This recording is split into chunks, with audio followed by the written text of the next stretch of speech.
First question, may I suggest to remind everybody to turn off their cell phone throughout the meditation session. Vibration of the phone could be very disturbing. So make sure that when you come for meditation next time, don't just silence it, turn it off. Your neighboring meditator could hear it. So turn it off. You'll get the message anyway afterwards. You know, because in some cell phone they know who called them. So you can always retrieve and get back the information and call that person again. So that's the question. And there's another question at the back of this paper. When meditation comes to a certain point, my body starts to wriggle automatically. Should I try to control or leave it like that? After a certain period of meditation, many phenomena may come out.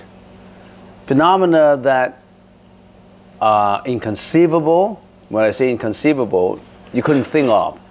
Before you meditate, you couldn't think of, oh, there's such a thing that happened to me.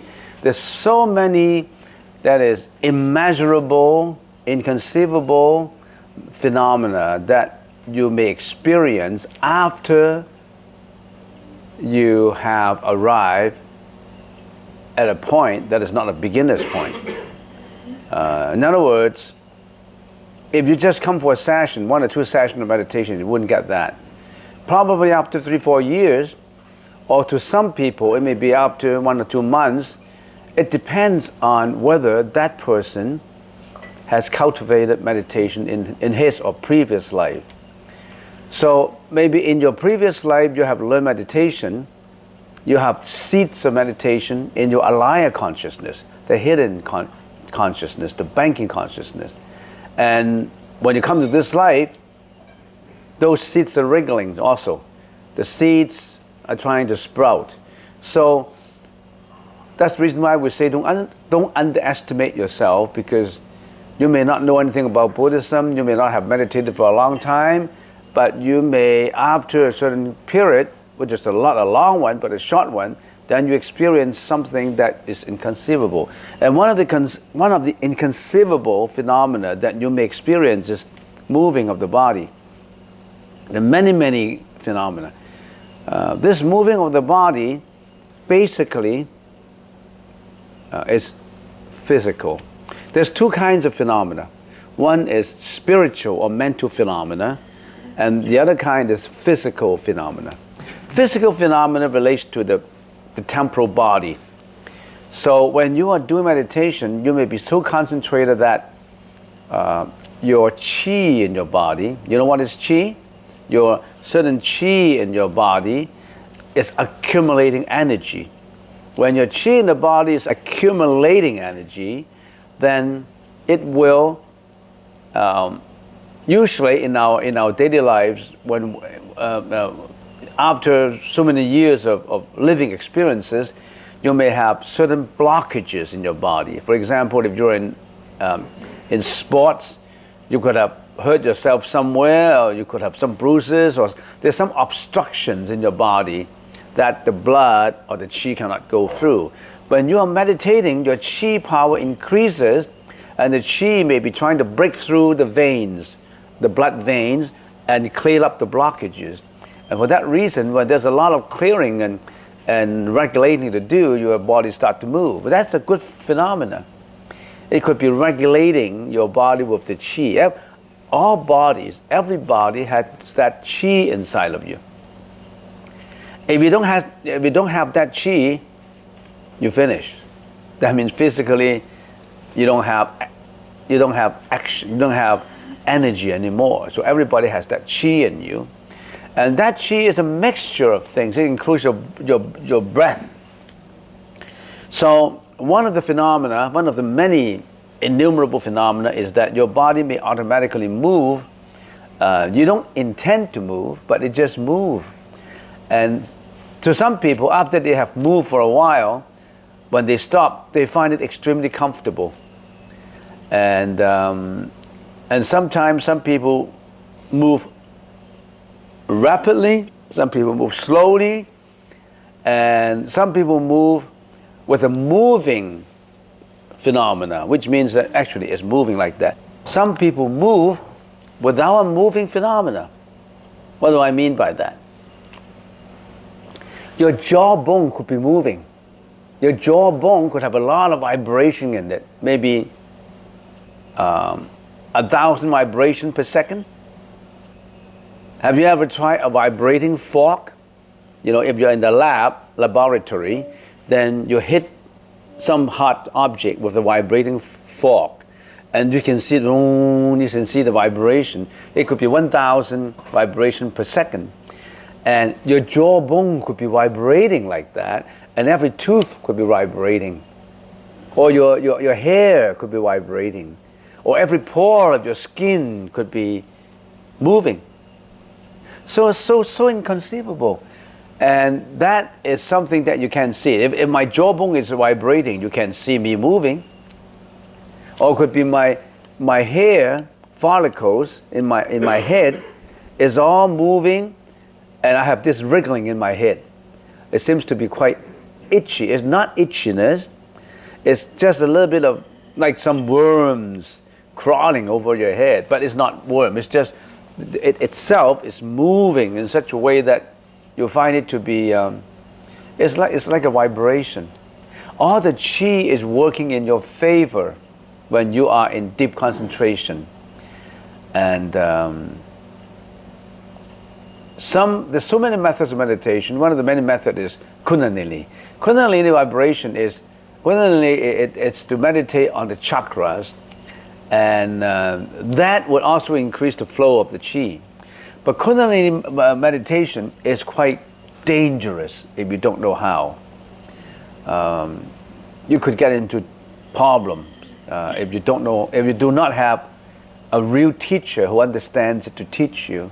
If you just exploit yourself, you may run into big problems. What I'm talking about is just the physical phenomena. Not just moving. Sometimes you could be sweating. In other words, your body is like you have taken a sauna bath with so much sweat in you. All this, every pore, every of your skin is excreting sweat. And you find that after sweating, you feel comfortable with your body. It's just that you have taken a bath, or it's just like the water, the sweat in your body has pushed out all the dust and dirt on the skin of you. On your skin. So it's the sweating. This means it's wet. There's a moving phenomena. There is a dampness phenomena, which is the sweaty, the watery phenomena. There's also, there's so many phenomena. And you may be actually moving your hands, your fingers, and so many different phenomena. That is the physical side. On the mental side, if you get deeper and deeper in your meditation, you may experience the spiritual or the mental.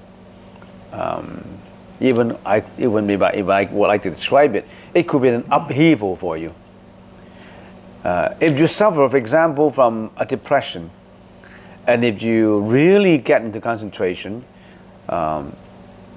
your feeling could be exaggerated. You may have more depression because it expressed all those emotions in you, and so that it drives you to understand it more.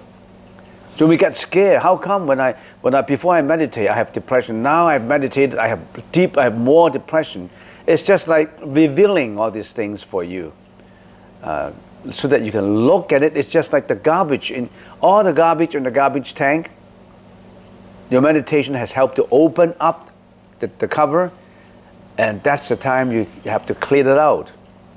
You didn't see it properly. It was all hidden in the garbage tank. But now your meditation has come to a point that the door is open for you, and that's the time when you should see, oh, this is just a phenomena. If I feel totally depressed, I should not, because right now it clears it up for me. I usually feel down, extremely self-denial. It just expressed to me that it is not real. It is just an emotion that's not locked into my consciousness, And now it has unlocked itself. I would like to let go of it. My depression, it was locked in. Now it reveals to me that I should let it go. So what you should do is, if you suffer more, if you have more emotions at one point in time, let the emotion float out. Don't get that trapped in again.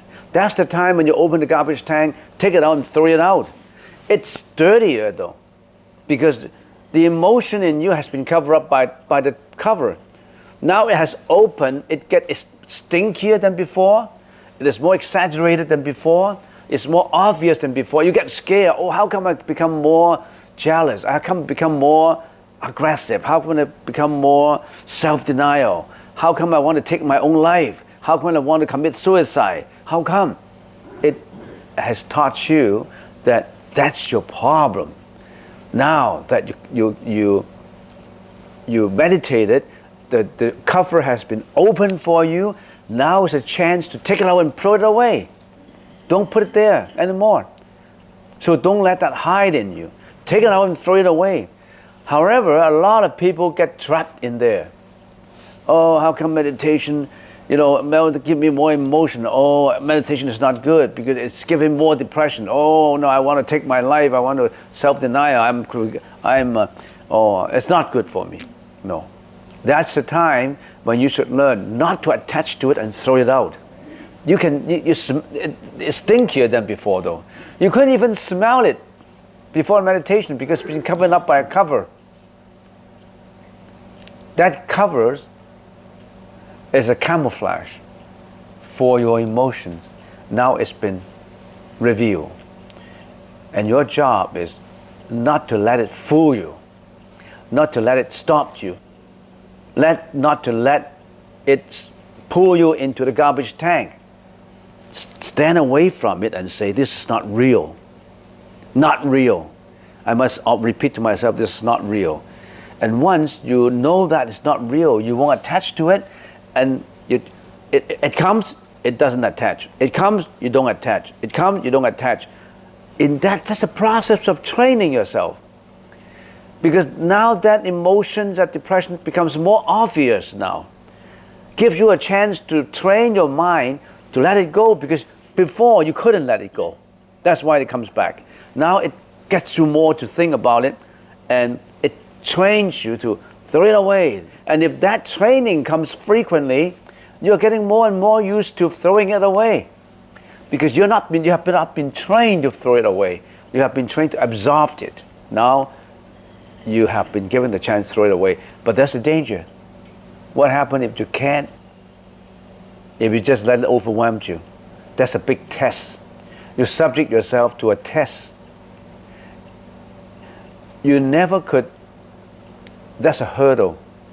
Where a Chinese saying is, if you have not gone through the wintry, difficult period of coldness in the winter, you will never have a chance to get to the mountain to smell the fragrant flowers. You really have to walk through to get to the fragrant flowers in the snow. You have to experience it through. Okay? So, not just the physical. This is just the physical. You have the mental coming up too. It depends on what kind of emotions you have been accumulating in your previous life and in this life. Maybe you have been subject to an abusive childhood. You hate your childhood. And after meditation, it all comes back to you. Your hatred has come back to you. You have more hatred in you. You must learn to throw it away. They give you a time to throw it away. Or if you hate someone, you hate your dad, you hate your wife, or you hate someone, after meditation, the hatred comes back to you, and then you learn to throw it away. Every time it comes back, learn it. That's your chance to learn how to do it. Don't be overwhelmed by it. You subject yourself to a very important test. If you survive that test, you get rid of it. If you cannot survive that test, what will happen? You'll quit meditation. You may subject yourself to depression for a longer period, and after that long period, then you say, I won't take up meditation again. It doesn't help me. So for the rest of your life, you just suffer from a depression. You can never get out of it. All right? Next question.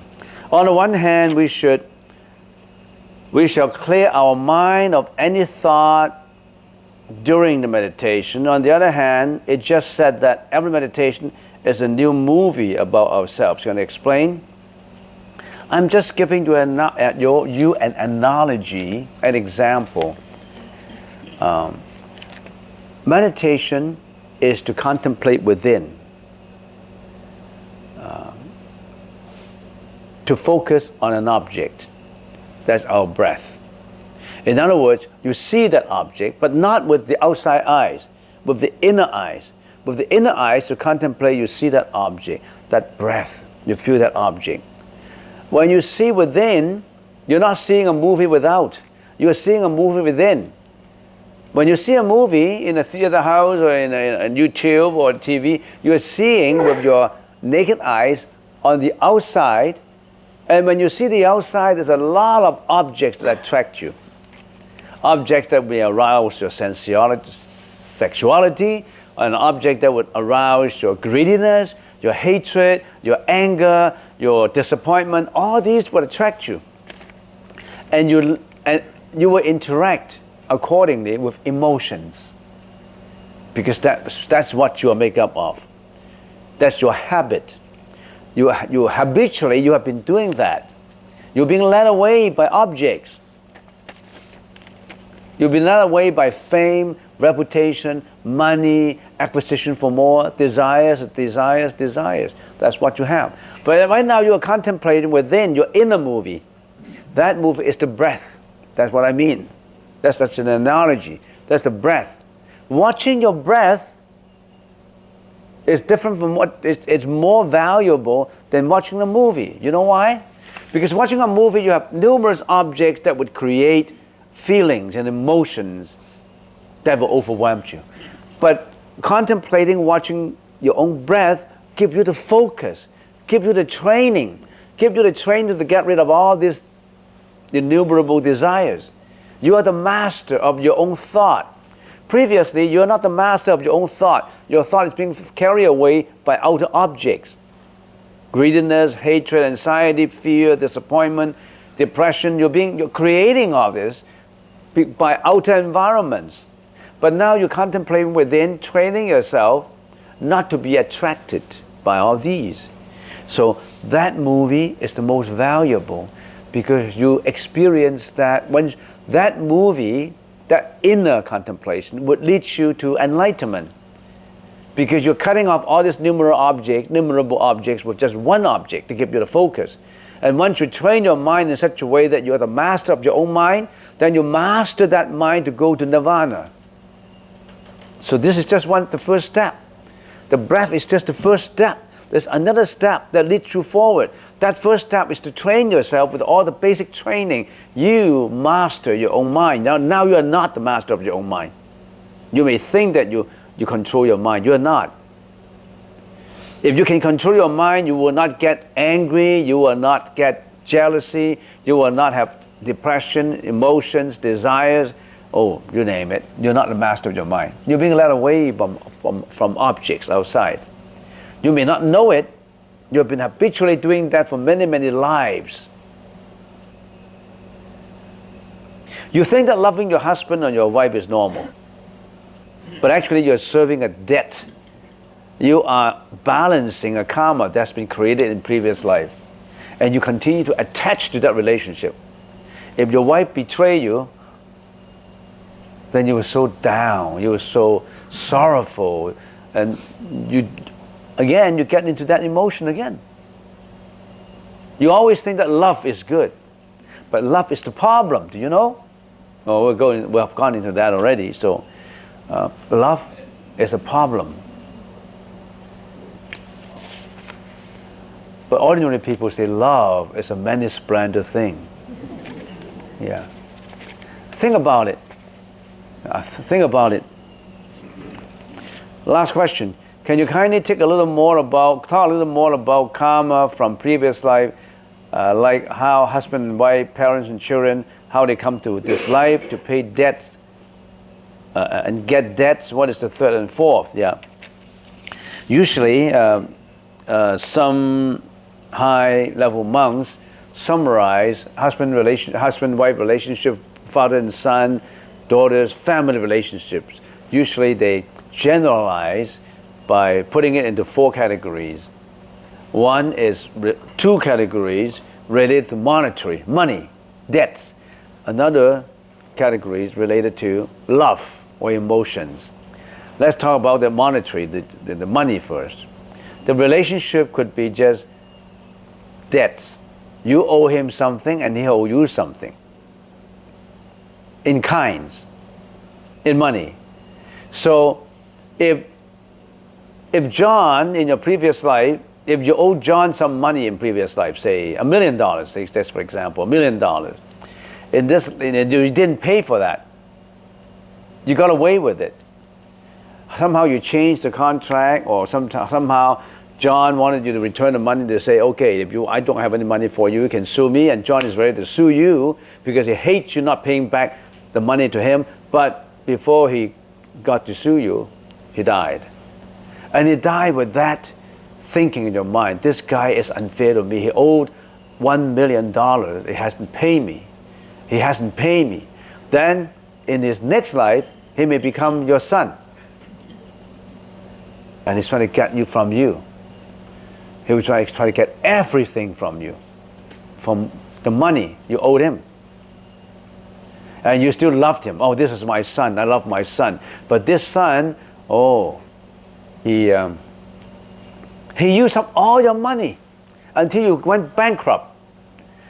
And somehow when he grew up after graduation from high school, then he got into your company, and your company is so prosperous, but he got in there, he got all your money. He somehow he did something to drive you into bankruptcy, and he did something to drive you down to jail. You want to get back the money. You owe him. Don't owe anybody money. Repay. It's scary. You really have to repay. You think you can get away from it? No. You can never get away from it. It's causality. On the other hand, John, in the previous life, is a son. He owed you money. Okay? And he came back in this life, and he will repay it back to you.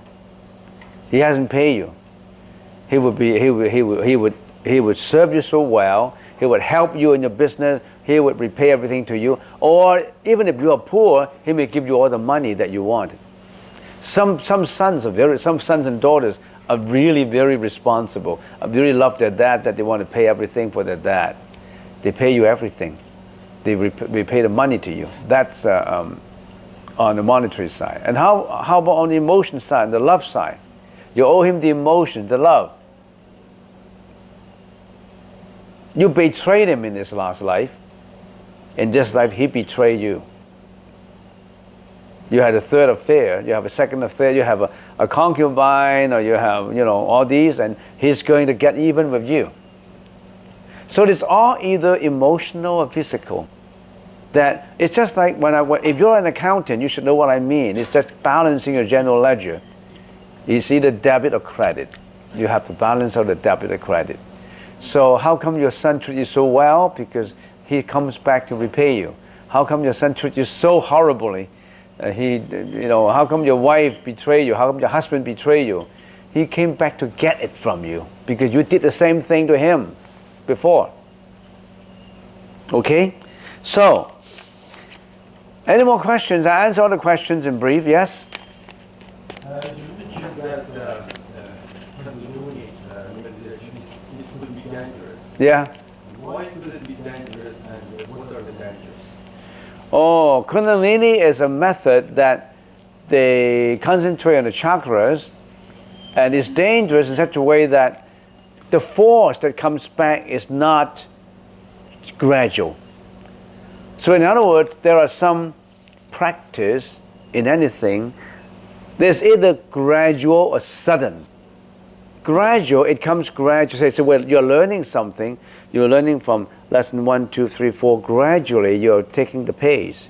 It's just like in a sport, some mentor can help you. Okay, first you have to warm up first. And then you do this exercise. First you have to run a mile, and then 2 miles, 3 miles, 4 miles. Gradually, take it up gradually. And then all these effects will not come to you so suddenly. Whereas Kundalini is something that is so fast. When it starts, using the same example, he wants to run 5 miles, 10 miles. It's more effective. If you can stand it, you'll be you get it, you learn it faster. But then, if you're not used to it, it may drive you crazy. There is so much tension in it. And it depends on your previous life experience too. If your previous life experience has not been learning meditation, if you take up Kundalini in this life, that means you haven't got that experience before and you've been driven to run 5 miles. You go crazy. You may kill yourself because you don't have that experience before. Whereas, if you're learning this gradually, it does not matter what you've experienced before. You're taking it up gradually, then you learn it bit by bit. So which one is better? Do I mean that Kundalini is no good? No, it depends on what you did in your previous life. It could be good for you if you were an experienced meditator in your previous life. This is just a catalyst for putting you up to that destination. Whereas if you don't have the experiences for you, it may, it may hurt you. It may hurt you so much that I don't know the consequence. Some people suffer long-term mental disability from it even, or long-term depression, or schizophrenia, or mental disorder. It could be terrible for you. Which one is better? I don't want to say because I don't know your previous life experience. It could be good for you. So I don't want to say Kundalini is no good because it's this and that. No, it depends on your experiences. And it also depends on whether you have a good guru. Your guru may have so much experiences that when your problems come up, he may be able to say, okay, do this and do that and change that. But do you have a good guru? We don't know. So we don't want to comment on which one is better, but we can only say, without bias, I think this is more gradual and this is more sudden. I don't know which one is good for you.